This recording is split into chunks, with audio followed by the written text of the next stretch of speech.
Well, medical doctor, Dr. Sherri Tenpenny, an osteopathic medical doctor from Cleveland, Ohio, board certification in emergency medicine and osteopathic manual medicine at her integrative medical clinic focused on allergy elimination, including treatment of children with asthma and allergies at Women's Health using bioidentical hormones and breast thermography. Her clinic has restored the health of patients who have come from 38 states and 8 countries. And it goes on. She's the executive director of the, well, I mean, you tell us your bio because you've done so much. You were probably the leading person in the last decade exposing vaccines. You had a big debate last night. I want to get into that. I want to just sit back and let you tell the listeners the latest developments with the flu, the forced inoculations in public schools they've been caught doing, and then saying, oops, we messed up. The rebellion by doctors worldwide. It looks like this flu scam has really stalled, dead in its tracks. Dr. Sherri Tenpenny, you got the floor. One of the things that we did was we created tools for people to get out and get active. We created flyers and small PowerPoint presentations, and we put them on our website, pandemicfluonline.com. They're also on drtenpenny.com, which is my website.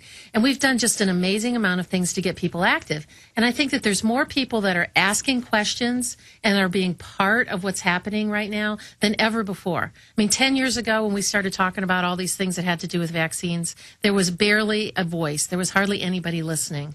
And now what they're doing is more and more people are getting involved. People are asking questions. People are saying no. People are challenging their doctors. They're finding out that they don't need a pediatrician if they have healthy children. They can find other types of healthcare practitioners to help them stay well and stay out of the vaccination lines. Going back to April, and I had said in January they're going to stage some flu hype because I saw the federal government and FEMA getting ready with local police departments saying get ready for mass graves, a big pandemic's coming. The flu makers were quietly gearing up. They knew this was coming. A lot of scientists say it's clearly been designed. Then we saw the hype in the aftermath, the attempt to make it mandatory in New York and in Massachusetts. I mean, I know you're a scientist, a doctor, a researcher, a journalist. You go off what you can prove. But in your gut, is this whole thing staged? I think that there is some staging to it. And what I'm really concerned about is the next wave that's going to come along. I think that these people, they pushed way too hard to get everybody vaccinated for what was known to be a mild virus. It wasn't any different than any other influenza virus that we've seen before. And they pushed way too hard. Now we're seeing some things sort of fall through the cracks. I'm real concerned about the stuff that's happening in the Ukraine. I mean, we don't know for sure what's happening over there. We really don't know what's going to happen come wintertime, when the Winter Olympics is in Vancouver and there's a whole group of people that are there from all over the world. I mean, what's going to happen then? I'm really concerned about the accidents that are happening in schools. These kids are getting 2 and 3 and 4 flu shots, that they get the regular flu shot and the swine flu shot. I'm super concerned about the flu mist vaccine. Yeah, maybe it was an accident with Jeffrey Dahmer. Maybe that was all an accident. I mean, it's always an accident. If you or I injected a child whose parents were against it, we go to jail. But when they have accidents, oopsie, no big deal. Yeah, and they always say that, these kids got multiple flu shots and they were safe, nothing had happened. Well, you can't say that because you don't know what's going to happen 2 weeks, 2 months, 2 years from now. Well, we're also only finding out about mainly children that collapse and go to the hospital. That's what we found out in New York and other states, that they had done a secret inoculation. And notice the accidents are all with elementary students where they think the children won't be able to explain the story. And we caught schools denying they'd done it, and then later it would come out they had. So they're also lying. I mean, this is really creepy and criminal. It very is much creepy and criminal. And it's like parents should have some recourse to that. Now, I don't think that the parents can actually sue the school system because they have to prove that something had harmed them. But I think they can go after the school boards. They can vote them out. They can show up at the school boards every single session that they have and force them to give them an answer. They can say, where is our money going? How much money are you getting, school board, for doing these inoculations in these school systems? And I think that parents need to be really, really proactive because this is just the first step. If they're doing this with flu shots, what's going to be the next thing? Are they going to inoculate kids at school with Gardasil? Okay, stay there. Dr. Sherri Tenpenny is our guest. We're going to come back, long segment. We're going to go over the flu, Gardasil, the forced inoculations, what's happening in Ukraine, what she thinks is coming up next. But first, we'll talk about the debate last night, get some details from her on that.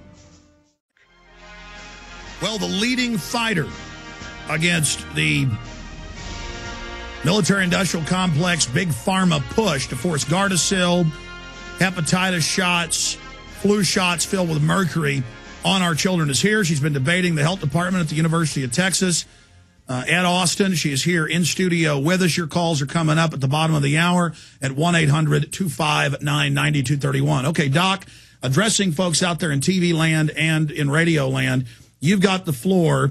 Whatever you think is most important to talk about. I'd like to first hear about the debate last night, what you did today, and then what your concerns about this being a preparatory phase for something bigger this year or next year, what's happening in Ukraine, the good news that people are resisting, the bad news that the government's still trying to push it. Dr. Sherri Tenpenny, give us a report. Well, last night was a really interesting evening at the health department with the officials from the health department. We had the person that was on stage with us, which was great, Dr. Betts. I mean, he really was a trooper.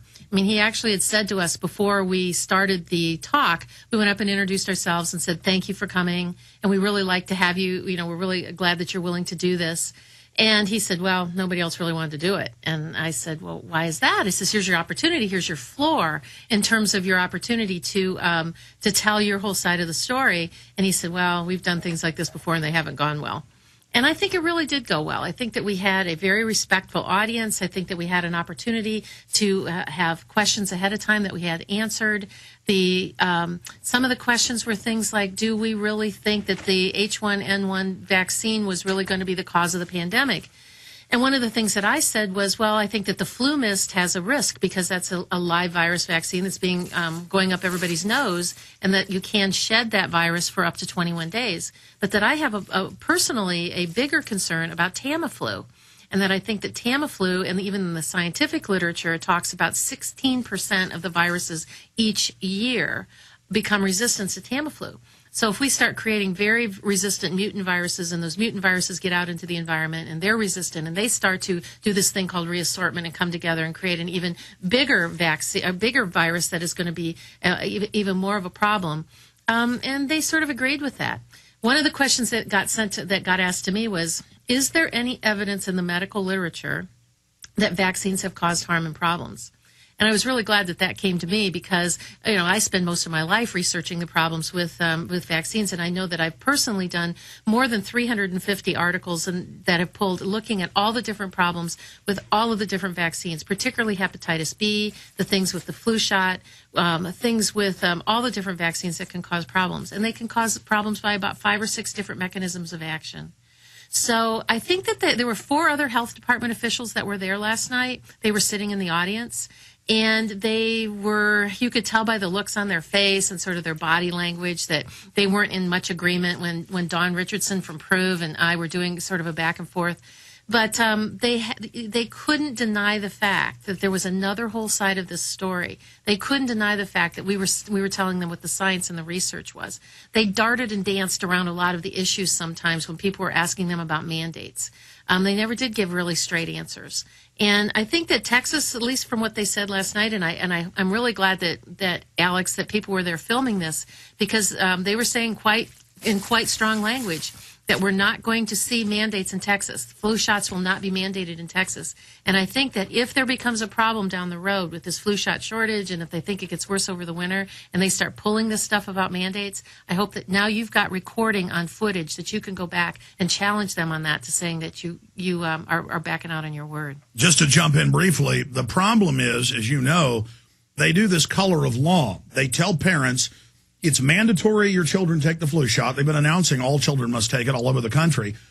And then they kick your child out saying they violated policy, and then trigger truancy laws. So they kick you out themselves, then they trigger the truancy provision, and then have a few examples of a couple parents they haul into court, and then the news announce parents have been arrested or parents have been charged for not vaccinating, when really the school knows they have that vaccine waiver exemption form. They never tell you, and engage in the crime of kicking your child out. It's like Governor Rick Perry 2 years ago says, it's mandatory, all girls in Texas must take Gardasil.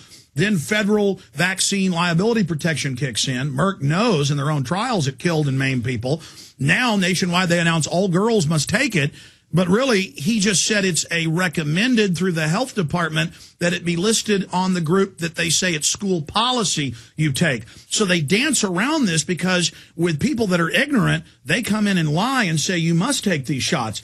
I mean, I've read reports in mainstream news about parents having their children CPS'd, taken, or trying to take them for not taking hepatitis shots with a newborn baby. There's no law. How are they taking your children, saying it's neglect? Can you speak to that, how deceptive these people are? Yeah, I think it's really important for people to think about that. I mean, when parents go to the hospitals and they're going to have their baby, I mean, I always say the place where you need to intercede, actually at the very beginning place where I think people need to intercede and investigate the vaccine issue is when they're dating somebody. Because at that point in time, you're probably talking about how your families get along. You're talking about religion and politics and money and living and jobs and careers. You really need to discuss the vaccination issue because it may turn out that the one person in the party is totally against vaccines and the other person is totally for vaccines. Now, can you imagine getting married and bringing a child into that, and at that point in time having this huge contention?